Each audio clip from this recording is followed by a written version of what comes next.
Great. So today we're actually going to be talking about the secondary definition, not the first one. So, great in the term of life is to really just show perseverance or to, not stand down to whatever life throws at you. It's finding a way to simply just keep going and to not just give up. Yeah, I want it louder though. Never back down, never what? Never give up. Never back down, never what? Never give up. Let's party! Let's go! Ever. If something isn't working out, you're the type of person to simply go look for a different route.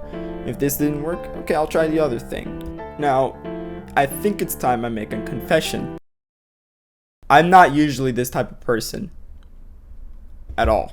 However, I will still provide a really decent story for a time where I did show grit and a time where it mattered in my life.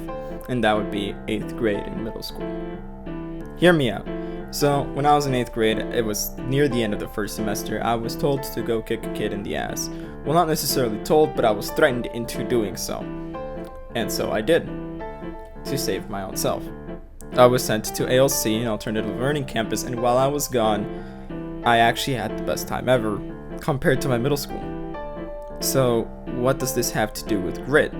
Well, my little sister exists, and so she was still going at the school that I was kicked out of temporarily, and so people would go up to her and tell her all the things that they want to tell me. And so they range from things like, why haven't you run away from home? Why haven't you reported your brother to the police? Is your brother a school shooter? To other questions such as, why hasn't your brother killed himself yet? Yeah, the kids at my middle school had no remorse, especially since one of the guys who forced me into kicking the kid was spreading the rumor that the kid I kicked was autistic, when in reality, as I found out from the family, he only had a liver issue.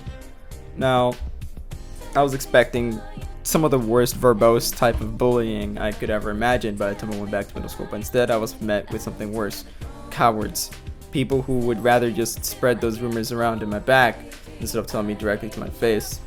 And at one point I was considering telling the administrators and the teachers, and I did go up to some of the coaches but it was to no avail. The kids were favorites. They were in the athletic teams. They looked much more normal than me, the kid with long black hair. In fact, I even cut it before I went back to middle school just so I could look a little more trustworthy, and still to no avail. Nothing was done about these kids. Those rumors would spread really far and would still chase me later on into my high school years. And I was thinking about dropping out entirely or switching districts, but I didn't have the choice, and at the same time I thought it would just be better for me to just stand my ground and keep going and just not care anymore. And here I am today. I died so many times.